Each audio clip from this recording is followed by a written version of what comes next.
In the annals of Hollywood, few stories have captivated the public's imagination as much as the mysterious death of film star Natalie Wood. With a career that spanned 4 decades, Wood was not just an actress, she was an icon. From her breakout role in Miracle on 34th Street to her Oscar-nominated performances in Rebel Without a Cause and Splendor in the Grass, Wood's talent was undeniable. But it's her untimely and puzzling death that has left an indelible mark on the collective memory of Tinseltown. On the chilly evening of November 28, 1981, Wood, along with her husband Robert Wagner, actor Christopher Walken, and the yacht's captain Dennis DeVerne, set sail on the Splendor, Wagner's 60-foot yacht, off the coast of Catalina Island. The night was supposed to be a relaxing getaway, a break from the pressures of Hollywood, but by morning, Wood was gone. Her body was found floating in the Pacific, a mile away from the yacht, wearing a flannel nightgown, red down jacket, and blue wool socks. Near her body, the dinghy from the Splendor was found beached. The initial coroner's report ruled her death an accidental drowning, but the circumstances surrounding that night have been the subject of speculation, conspiracy theories, and countless investigations. Before she became one of Hollywood's most beloved stars, Natalie Wood was Natalia Nikolaevna Zakharenko, a child of Russian immigrants born on July 20, 1938, in San Francisco, California. Her journey from a modest upbringing to the silver screen is a testament to her talent, determination, and the dreams of a family seeking a better life in America. Her parents, Nikolai and Maria Zakharenko, had fled the tumultuous political landscape of their homeland, finding themselves in the Chinese city of Harbin, before eventually making their way to America. Maria, seeking guidance in a land foreign to her, visited a local fortune teller. The psychic, using traditional methods of divination, made several predictions about Maria's life. Among the revelations was a glittering prediction. Natalia would become a star, shining brighter than most. This prophecy became a beacon for Maria, guiding her decisions and ambitions for her daughter. But there was another, more chilling prophecy made by the same fortune teller, a warning that someone in Maria's family would drown. This dire prediction left an indelible mark on Maria's psyche, making her hyper-vigilant about water and its presence in Natalie's life.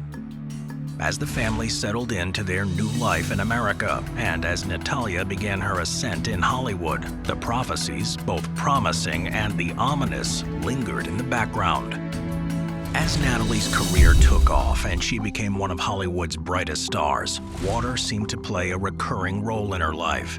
Natalie herself admitted to having a fear of dark water, a phobia that was exacerbated by a traumatic incident during the filming of The Green Promise in 1949. The scene was meticulously planned. Young Natalie was to dash across a bridge, which upon her safe crossing would collapse into the raging waters below. It was a dramatic sequence meant to captivate audiences with its suspense and danger. But as with many things in Hollywood, the line between fiction and reality can sometimes blur. As the cameras rolled, disaster struck. The bridge gave way prematurely, sending Natalie plummeting into the turbulent waters while she was still mid-cross. The force of the fall caused her to strike her left wrist against a hard surface, resulting in a painful fracture. Though she mustered the strength to pull herself out of the water, the emotional and physical trauma of the accident was evident. The young starlet was visibly shaken, and her wrist injury was severe. Due to a medical oversight, her broken bone wasn't set correctly, causing it to heal in a way that left a protruding bone. For the rest of her life, Natalie would wear a bracelet, not just as a fashion statement, but to conceal this painful reminder of the accident. This traumatic incident intensified Natalie's innate fear of dark waters, a phobia that would haunt her throughout her life. Adding to the weight of this fear was the chilling prophecy her mother Maria had received in China. This prediction, combined with the traumatic accident, cast a long, eerie shadow over Natalie's life, culminating in the mysterious circumstances of her untimely death. In the days following Thanksgiving 1981, the allure of the sea beckoned Hollywood's golden couple, Natalie Wood and Robert Wagner. The two were no strangers to the tranquil waters around Catalina Island off California's coast, often seeking its solace away from the glaring lights of Tinseltown. As the weekend approached, Wood extended invitations for a boat trip aboard their yacht Splendor. But the overcast skies and unpredictable weather deterred many. Only one person accepted, Christopher Walken, Wood's co-star in Brainstorm. On the evening of November 28th, the quartet, Wood, Wagner, Walken, and Dennis DeVerne, the yacht's captain, found themselves at Doug's Harbor Reef, a popular restaurant in Catalina. The night was filled with laughter, stories, and the effervescence of champagne. But as the evening wore on, concerns arose. Don Whiting, the restaurant's night manager, noted the group's merry state. The bubbly had flowed freely, and he feared the group might not safely navigate their way back to the Splendor in their dinghy. So concerned was Whiting that he enlisted the help of Kurt Craig from the Harbor Patrol, ensuring the group's safe return to their yacht around 10:30 p.m. But the tranquility of the night was short-lived. Back on the yacht, tension simmered. Wagner and Walken found themselves engrossed in a heated exchange. Wood, notably absent from this confrontation, was believed to be elsewhere on the yacht, perhaps seeking refuge from the escalating disagreement. However, as the clock ticked past 11 p.m., a chilling realization dawned upon the group. Natalie Wood was nowhere to be found. The yacht's dinghy, too, had vanished. As the early hours of the morning unfolded, a sense of urgency and dread permeated the Splendor. At 1:30 a.m., a ship-to-shore call was placed, signaling the gravity of Wood's disappearance. Yet it wasn't until 2 hours later at 3:30 a.m. that the Coast Guard was alerted. This delay, a perplexing 4-hour gap, would later become a focal point for investigators. Marty Rulli, the co-author of Goodbye Natalie, Goodbye Splendor, highlighted the urgency of this timeline, questioning the prolonged wait before seeking the Coast Guard's assistance. By 8 a.m., the grim discovery was made. Wood's body floated about a mile south of the Splendor, near the secluded Blue Cavern Point. The quest for answers began swiftly. Dr. Joseph Choi of the Los Angeles Medical Examiner's Office conducted an autopsy on Wood. The findings painted a tragic picture.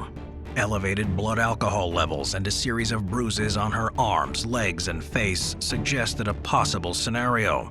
Wood might have fallen overboard while attempting to board the dinghy. Based on these initial observations, her death was ruled an accident. However, several witnesses came forward with accounts that further muddied the waters. Marilyn Wayne, who was on a nearby boat that night, claimed to have heard a woman's cries for help. "Help me, someone please help me," the voice pleaded, according to Wayne. But by the time anyone thought to react, the cries had ceased. Years passed, but the enigma of that fateful night remained.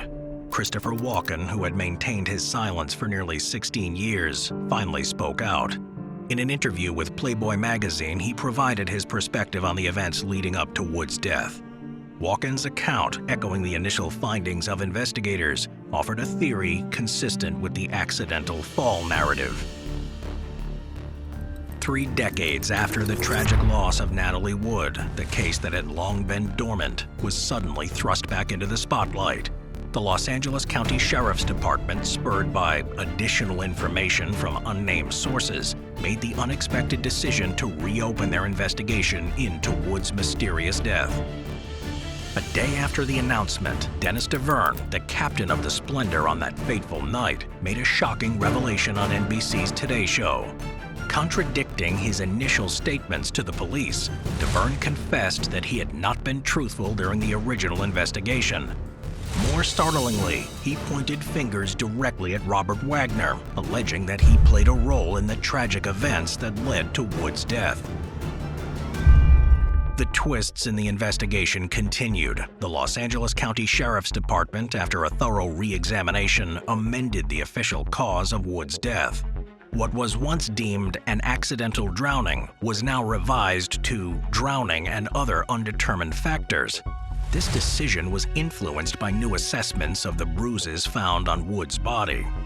While the initial autopsy had suggested these were likely from her fall, the renewed investigation raised the possibility that some of these injuries might have occurred before she entered the water. The exact timing of these bruises, however, remained inconclusive. In a significant turn of events, Robert Wagner, Wood's husband and a central figure in the narrative, was officially designated as a person of interest in the case for the very first time. This revelation was made public by Lieutenant John Carina of the Los Angeles County Sheriff's Department during an interview with CBS News 48 Hours. However, despite the renewed interest and countless investigations, no charges have been filed. Wagner, now in his 90s, has always maintained his innocence and described that night as the most tragic event of his life.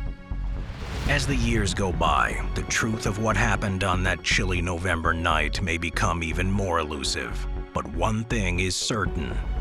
Natalie Wood's legacy, both as an actress and as the subject of one of Hollywood's most enduring mysteries, will continue to captivate for generations to come.